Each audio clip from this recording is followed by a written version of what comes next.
We're going to do an analysis on the body language of James Bond from Casino Royale. Let's get into it. Great.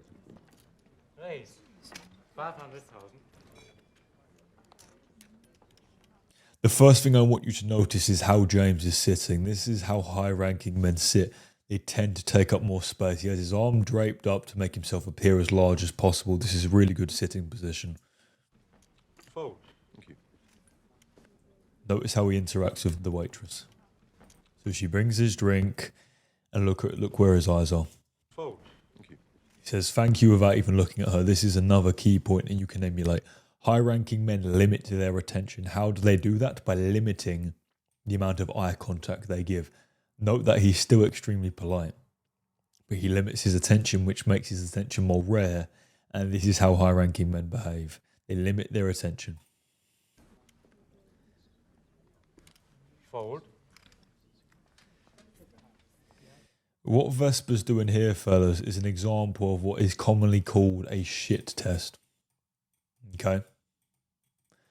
Look how James deals with it. Fold.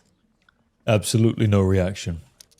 Right? And now, why is this a shit test? Because if we analyse her body language quickly, her eyebrows are slightly down. Right? She looks pissed off in general, right? And there's obviously a few other cues. Obviously got the hand to the face, which is a signal of frustration, but she looks annoyed. She looks upset at James. And how does James react? Fold. Nothing. Completely unreactive. This is precisely how you want to react when a woman gives you a shit test. You do not want to react. That's the point. You want to show that you are unaffected by external circumstances. Wins. I don't think this is great from James here. As a rule, fellas, you want to stay as still as possible. Okay? You want to pick your sitting position and you want to stay in it. So James obviously fidgeting around here if I rewind it.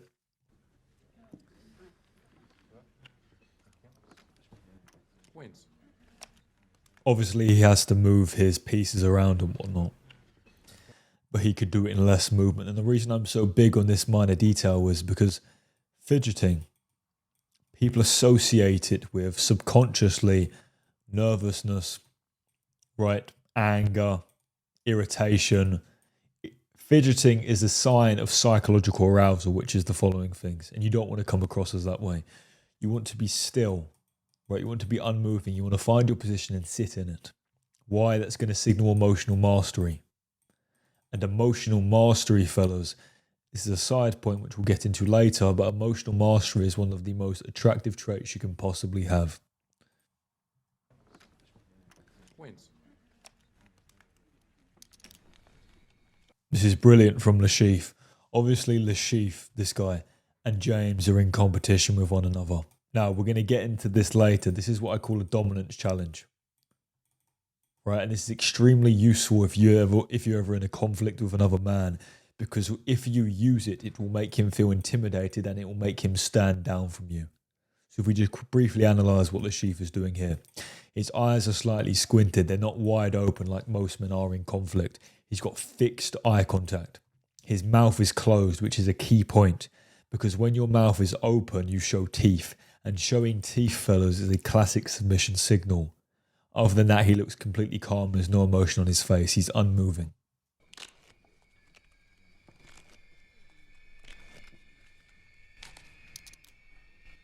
And again, it's still brilliant from Le Chiffre.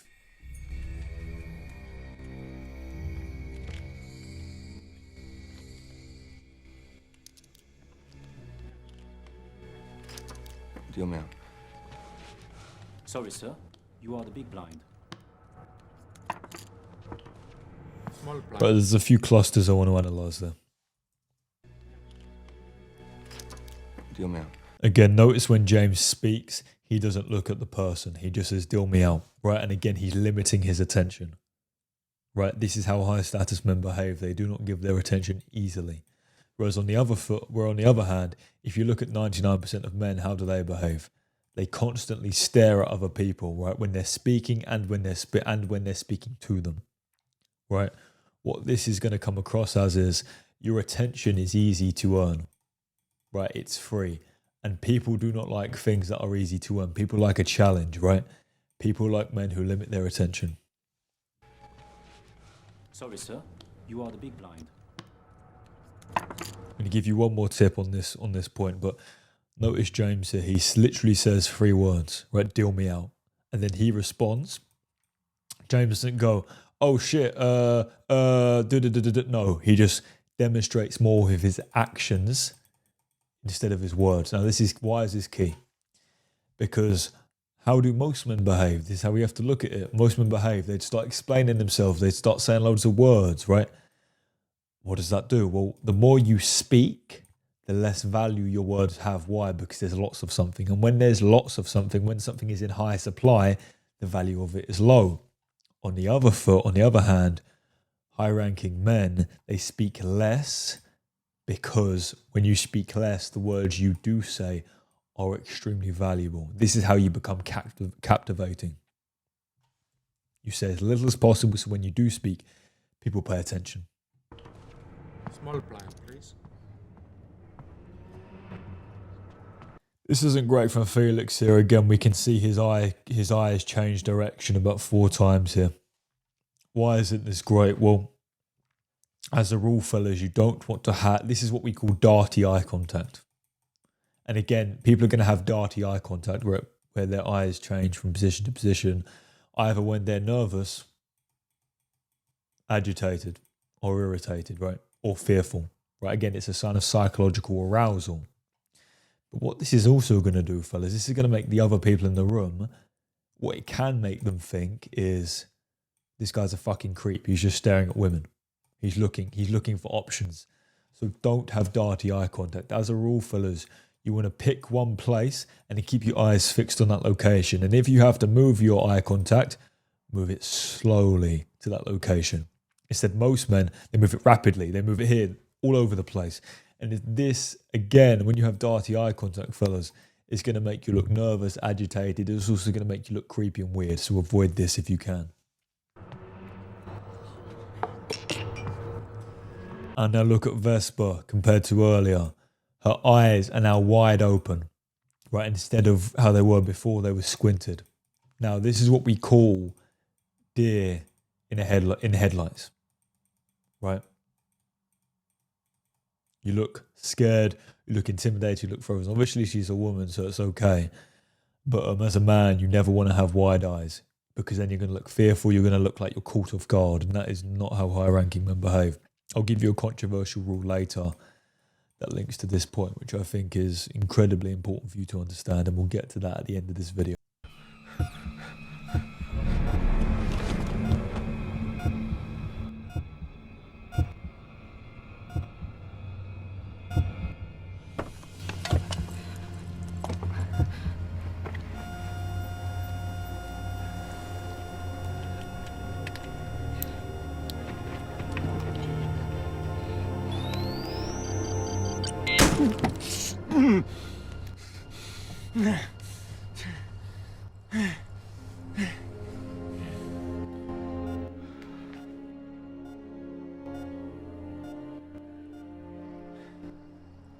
You okay? James Bond has just been poisoned. His heart has stopped. It has then been restarted. And he asks her if she is okay. Why am I highlighting this? This is one of my favourite points in the whole Daniel Craig James Bond series. Why? Because it sums up how a man should behave, in my opinion, right? It's just unbelievable. It's exactly how you want to behave. You never want to show weakness. Okay? Thank you. You're welcome. I'll get you stuff off to hospital. I will do. As soon as I've won this game.